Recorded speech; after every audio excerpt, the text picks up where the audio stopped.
Welcome back guys sa ating channel, Stock Play, at bago natin pag-usapan ang mga top trending stocks sa araw na ito ay huwag kalimutang mag-subscribe sa ating channel at pakipress na din ang notification bell para palagi kayo manonotify sa mga bagong videos na i-upload natin about sa stock market. So simula na tayo guys. So ang number 1 natin is dito. Right now, si dito, based dito sa ating chart is nasa resistance na, no?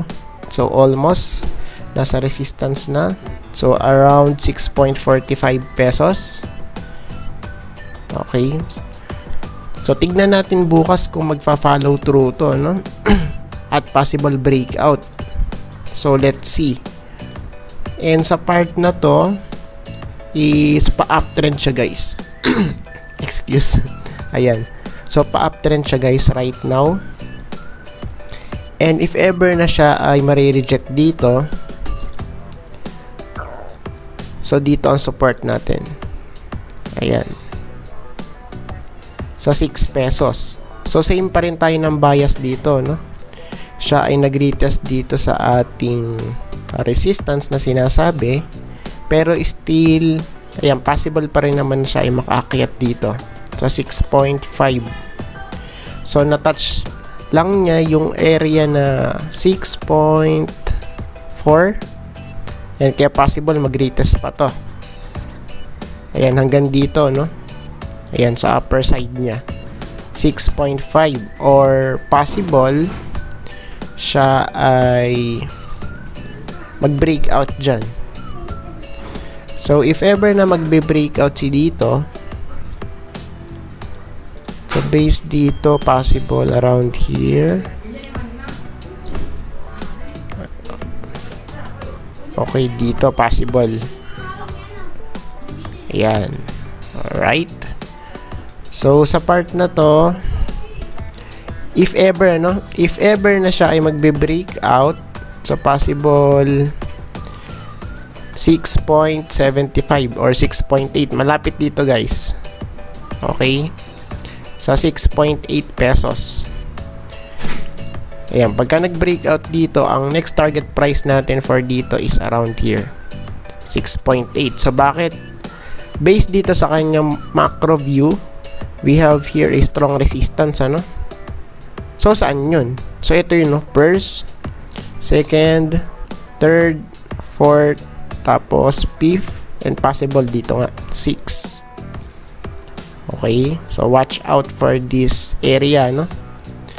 Malapit sa 6.8 pesos. Ayan. Then for RSI, so nag-bounce nga siya guys from here. We have here a touch sa ating support. So this one is a strong support, no? So possible mag-rally nga to upside. Ayan. So let's see bukas, kasi kung papansinin natin dito, possible ang resistance niya kay RSI is around here. Ayan. So tignan natin ano kung makakapanik upside. Ayan. So this is very crucial for dito. As well sa ating MACD, kung titignan natin, still, ayan, so i-zoom natin, ano? Ayan, so still lower low pa rin, lower lows. Right sa part na to, lower lows, pero possible biglang mag-flip to, no? Ayan. So possible mag-ano siya, mag-print out ng higher low dito sa part na to. Ayan, so tignan natin bukas. And sa kanyang OBV, so nag-breakout. Okay, so breakout ba to guys? Ayan, so ito yung kanyang resistance, no? Ayan, so pwede tayong gumamit na to. Ayan. So let's see kung siya ay makakapanik ba talaga upside. So based dito, ito yun eh.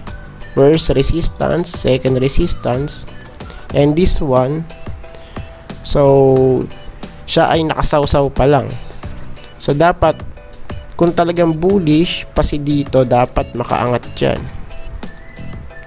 or even i-retest niya to, no? Yung previous high niya rito sa taas.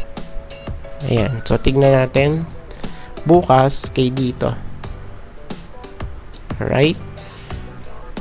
Oops. Wait lang, So, sinisave muna natin.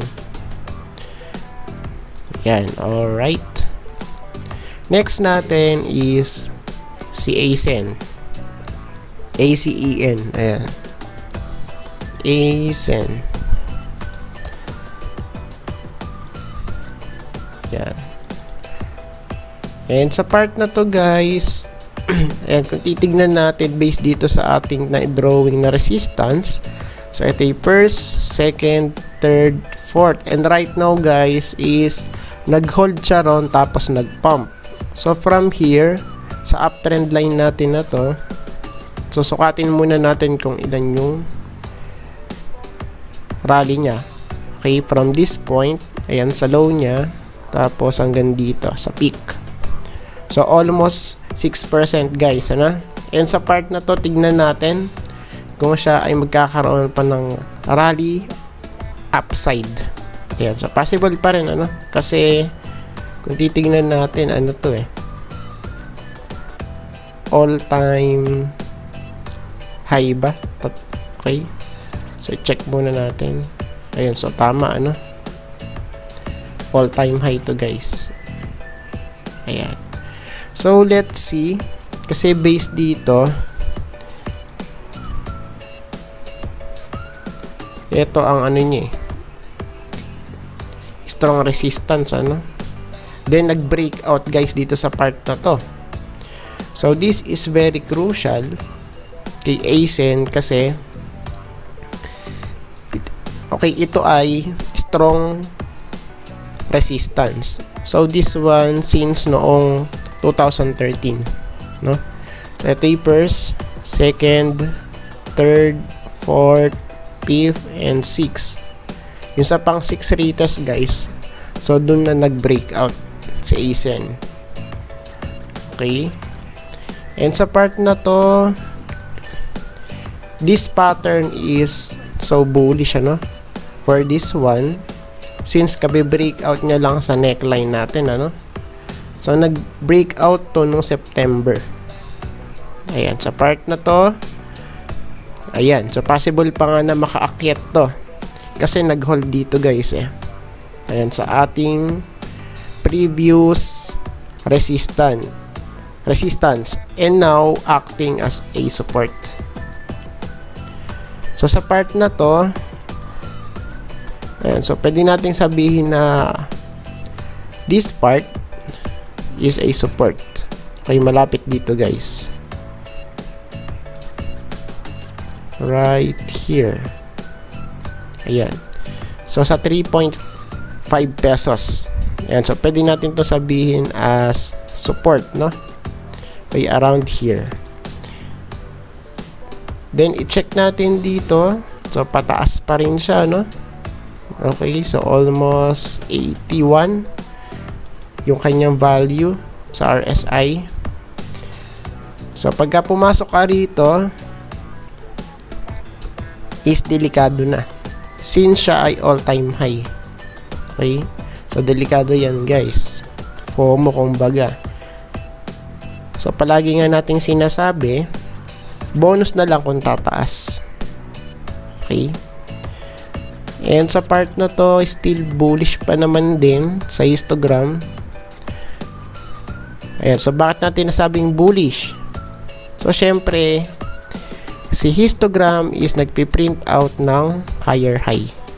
Ay na pataas.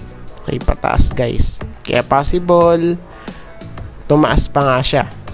Pero it doesn't guarantee na talagang tataas yan since yung ating RSI is overbought na.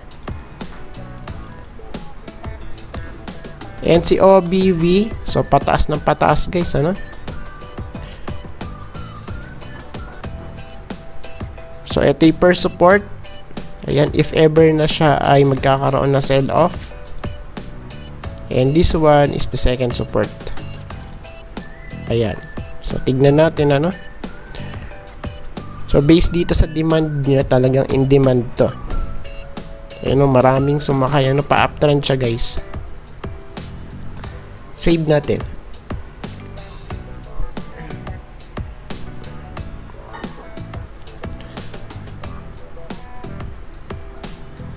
Next natin is MRC. Ayan sa MRC. MRC.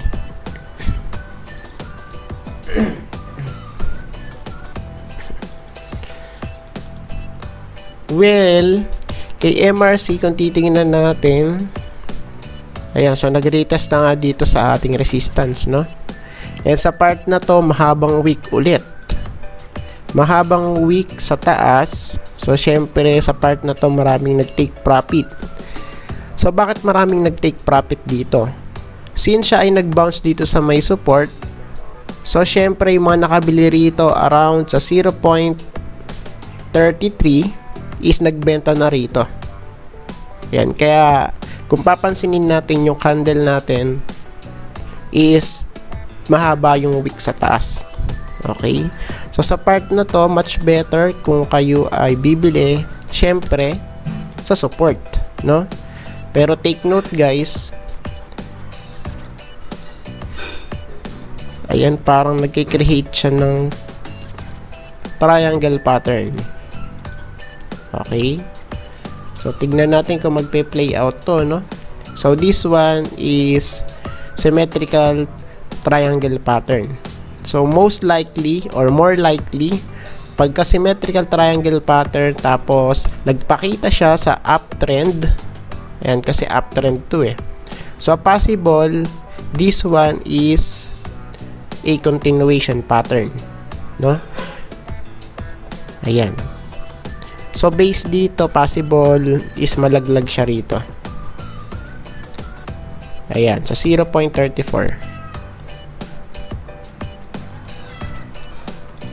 Then, sa ating RSI, still ano pa rin to, no? Lower highs. So, from this point, tapos lower high, lower high. So, sa part na to, hindi pa siya nagpiprint out ng higher low. Kasi, yun dapat ang unang ma-form para siya ay masabing bullish. So, sa part na to, still pababa, no? Ayan. So, bakit? So, based dito kasi sa ating price action, si MRC right now is sideways. Ayan. Kaya siya ay undecided pa. Ayan, kasi sideways pa, no? And sa ating MACD, so still bearish pa nga, no? Ayan, no? So based dito sa ating histogram, si MRC is nagpiprint out ng lower highs. Ayan. So ingat-ingat na lang muna. Then sa ating OBV, so parehas lang din, lower highs, still bearish pa rin to. Okay, lower highs tapos lower lows. Ito yung first low, tapos ito yung second low. So if ever na di siya makakapanik upside, so ang possible support na natin is around here. Tapos meron pa dito, ito yung previous low niya. Yan. So, tignan natin, ano? Kung siya ay magbe-breakout dun sa sinasabi nating pattern, which is a triangle pattern. Okay, save na siya.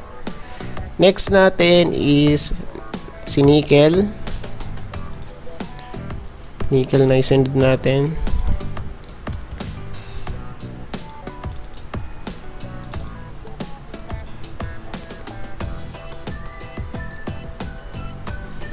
Okay, so based dito kay nickel is nag-breakout na siya ulit, no?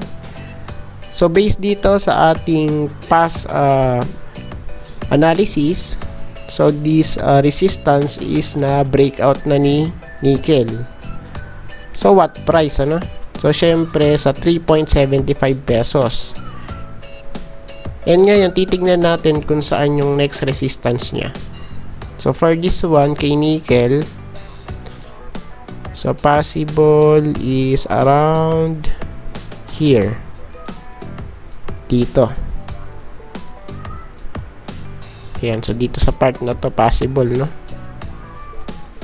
Yan, tapos pwede natin i-adjust. Okay, around here. Yan. So, malapit dito guys sa 4 pesos. Ayan. So, tignan natin ano kung siya ay magre-retest dito sa next resistance niya. Around 4 pesos. Then, yung pangalawang resistance natin is around here. So, dito na guys. Ano? Ayan, sa part na to, around here. Ayan. What price? So, 4.3 pesos. So, yung first resistance natin sa 4 pesos and yung next is sa 4.3 pesos. Ayan. Okay. Then, sa ating RSI, so, overbought na naman siya, no? So, let's see kung magre-retest dito yan sa part na to. First, second, third, and possible dito siya ma-reject. Fourth. Ayan. Fourth retest dito, no? Tapos, massive correction ulit. Ayan.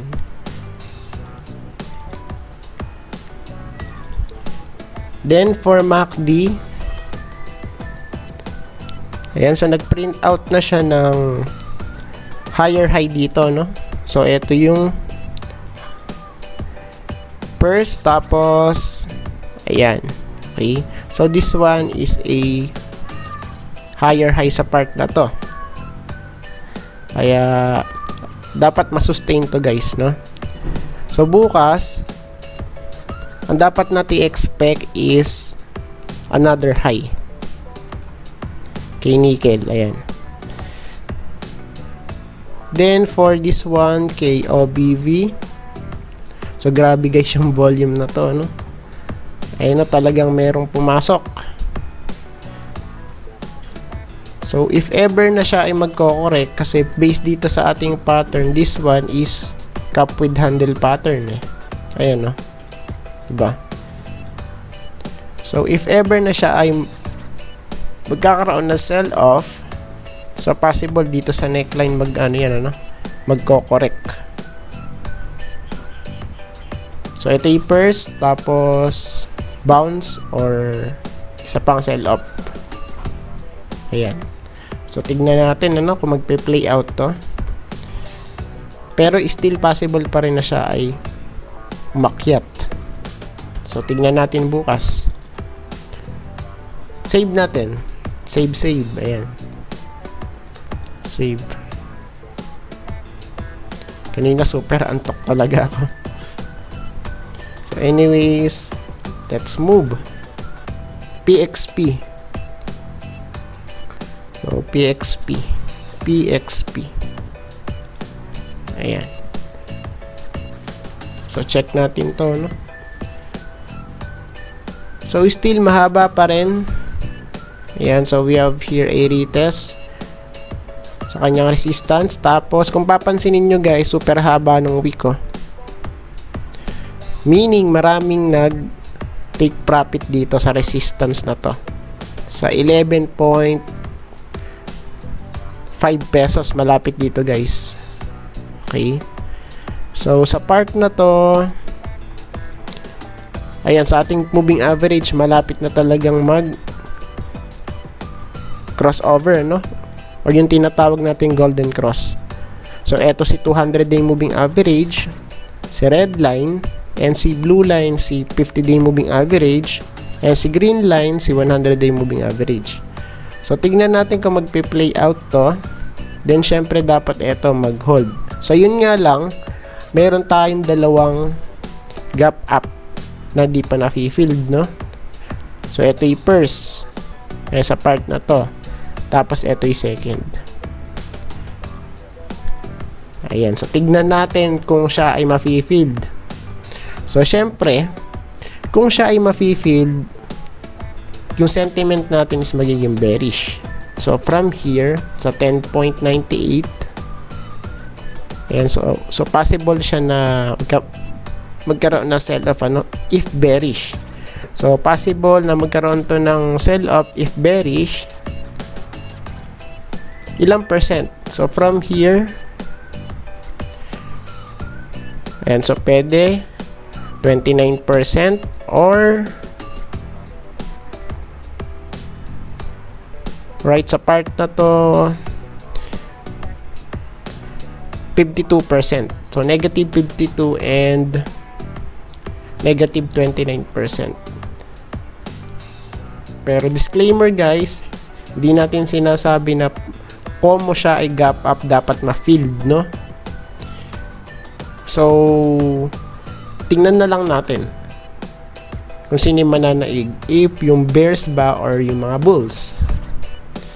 So, let's see. And sa part na to, still ano pa rin to eh. Overbought pa rin, no? High, tapos lower high. So, meaning bearish, no? Tapos low, tapos lower low. Since siya ay overbought pa sa RSI, still possible pa rin na siya ay mag-sell off. So, tignan natin, ano? Ayan, kasi ang support natin dito is dito. Alright, so meron tayong support dito sa 10.9. Ayan, no? Oops, mali tayo ng drawing. Ito. Ayan. So, this one is a support. Ayan, pagka di nag-hold dyan, saan babagsak to? Ayan, pagka di nag-hold dito sa 11 pesos, ang next support natin is dito na, no? Sa 10.20. 10.2 pesos. Ayan, so malapit dito guys. Sa 10.2 or 10.25 pesos. Ayan, so let's see kung siya ay mag-hold or bubuhusan. Okay. Then sa ating MACD, so i-check natin yung kanyang histogram, ano? So based dito, nag-print out na siya ng lower high ba to? Okay, so tama ba? So possible this one is a lower high. So be ready guys if ever na mag-sell off tong si PXP, ano? Tapos kay OBV, okay, so pababa na siya. So take note guys, yung demand is pababa. Okay. Ayan, so ingat na lang muna, no? For this one. Ayan, kasi medyo malalim ang kakainin na to eh. Ayan. So yung support natin is here. So possible dito. Support. Ayan. Support dito guys. Ayan, sa part na to. Okay. Save natin.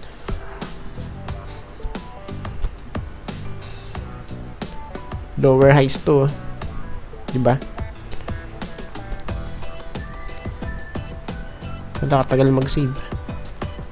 Ikot-ikot siya yun. Okay, ayaw niya mag-save. So anyway, let's proceed. Next natin kay PXP is si JFC. Uhuy, si Bubuyog.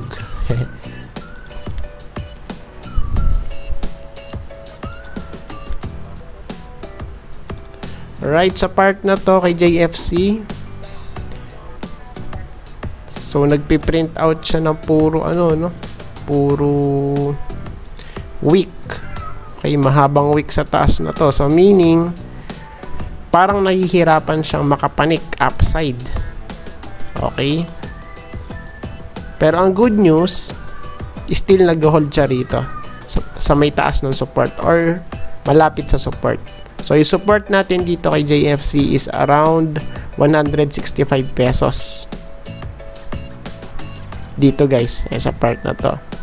And kung papansinin natin, yung mga moving averages natin is malapit na ring mag-crossover or yung tinatawag nating golden cross. Okay, so tignan natin kung siya ay magpe-play out for this one. So let's see. Then sa ating RSI, so medyo ayan, so medyo dumadapaan na siya, no? Since siya ay overbought na, so delikado na to. So kung tataas pa yan, edi good. So more likely ano to, magko-correct na, no?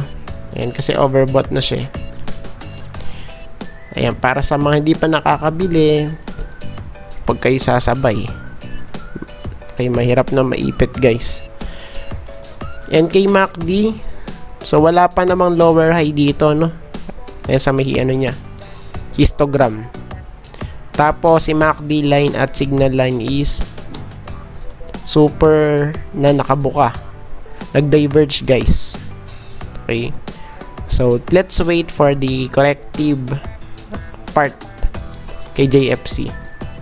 Ayan, so tingnan natin kung magko-correct siya. And sa part na to, sa kanyang demand, so tingnan natin kung maraming na FOMO rito, no? So based dito, okay, i-drawing natin yung ating resistance. Ayan.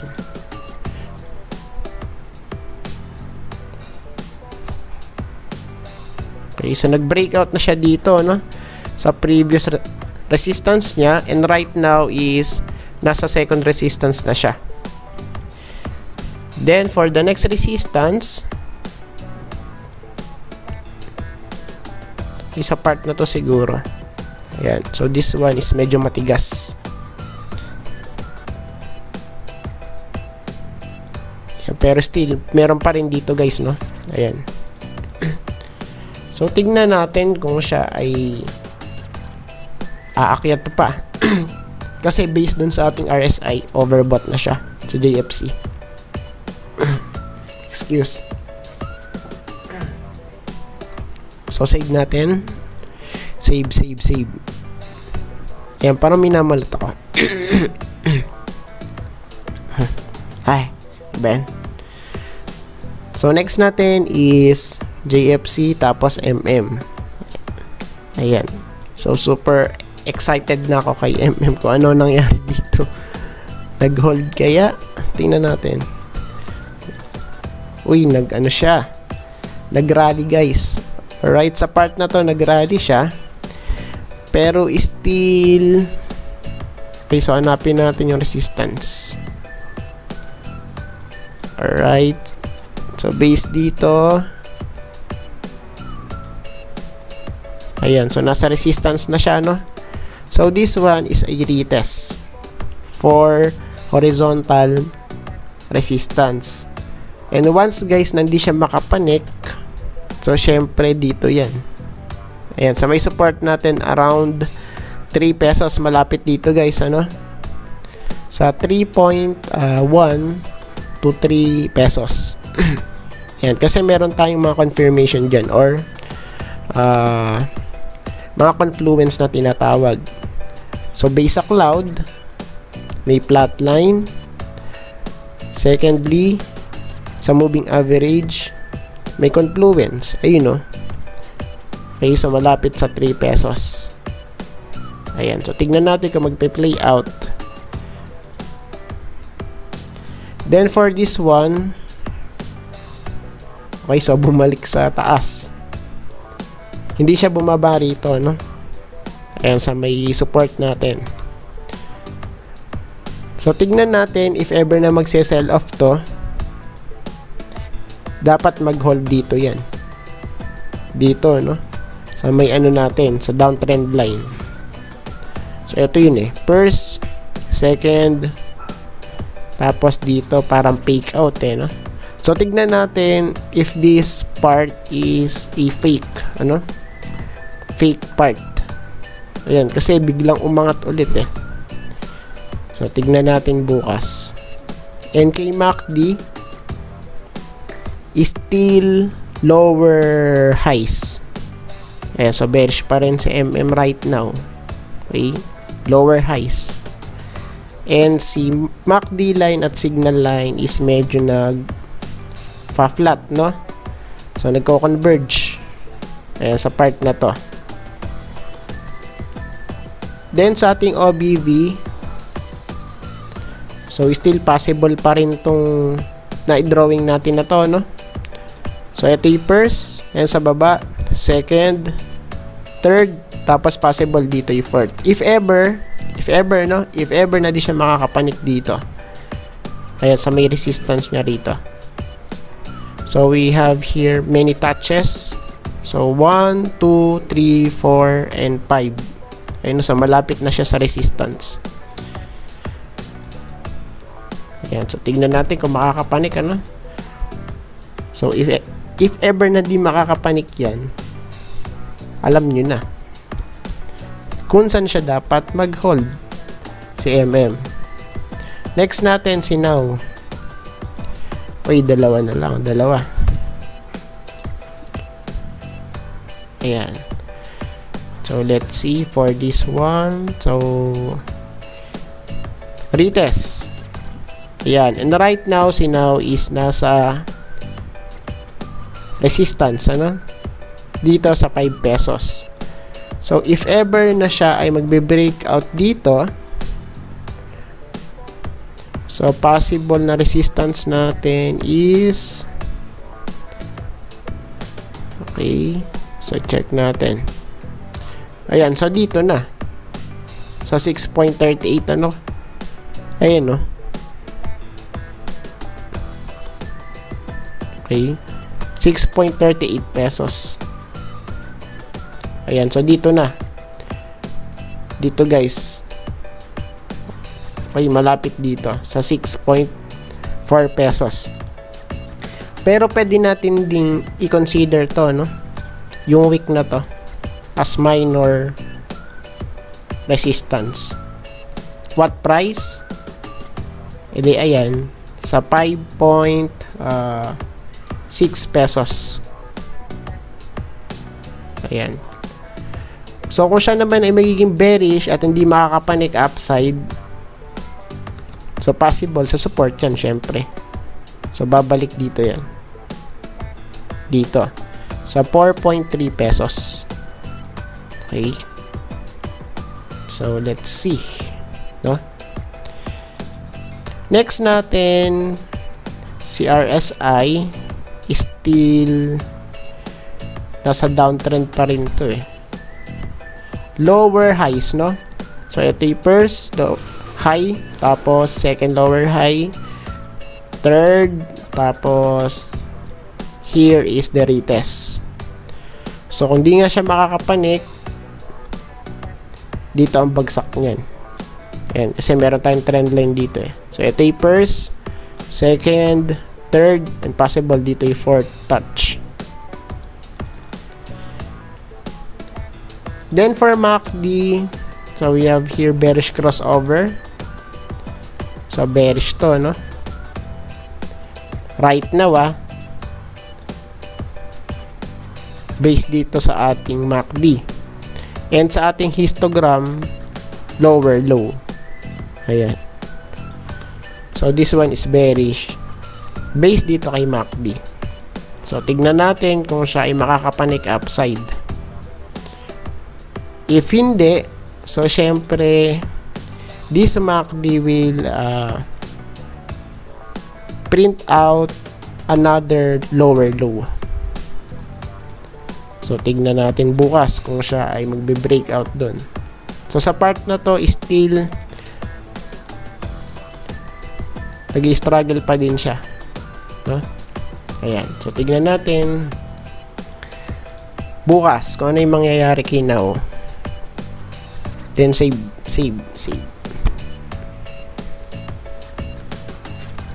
Yun. Okay na. Good. So, last part is, or last stock, si BDO.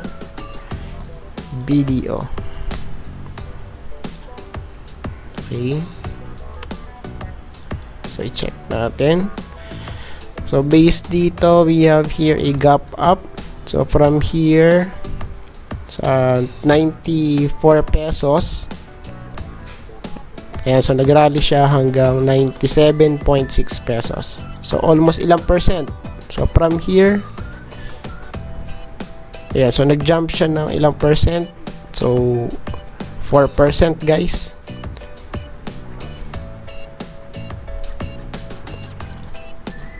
Almost, ano? And right now, si BDO is nasa resistance. So, kung papanik pa siya, ang next target natin kay BDO is around 100 pesos. So, if not, kasi kung papansinin natin, mahaba yung week eh. Diba? Mahaba yung week meaning maraming nag-take profit. Ayan, sa price na to. So, hindi siya makakapanik, babalik dito yan sa 94 pesos area. Dito guys. O, tapos meron tayong confluence with the cloud. So, medyo ano siya, no, flat. And as well, sa ating moving average na 100, yan, so pwede natin itong gamitin as support. So, bali, ang magiging support natin dito is from 94 to 93 pesos. Ayan, so tignan natin kung mag-hold dito, no? If ever na siya ay pagse-sell off bukas. Since Friday. Diba Friday? Friday is a sell off day ba yan? Joke lang. So, usually kasi pagka Friday nag-take profit na yung mga mga trader. So based dito sa kanyang RSI, siya ay overbought na pero still possible pa rin, no? Na siya ay mag-rally upside. And kay MACD, series of lower or series of higher high sa kanyang histogram. So, still, bullish. So, yun nga lang, sa price action natin is nare-reject na siya sa resistance eh. So, tingnan natin kung magpiprint out pa ng another high ito. Si MACD. Tapos, si OBV. Okay, so, maraming pumasok dito, no? So, yun nga lang, meron tayong resistance. Ayan. So, right now, si BDO is nasa resistance. Dito sa kanyang demand. Supply and demand, no? Ayan, kasi si OBB to eh. Then, yung next na natin dito, resistance is around here. Ayan. So, tignan natin kung siya ay magbe-breakout dito, no? Ayan, sa kanyang resistance. So, we have here first, second, third, fourth, fifth, and sixth. Ayan, so tingnan natin. So, I think tapos na tayo for this video. At sana meron akong na-impart na knowledge sa inyo about trading. Happy watching. See you sa next video. Bye-bye.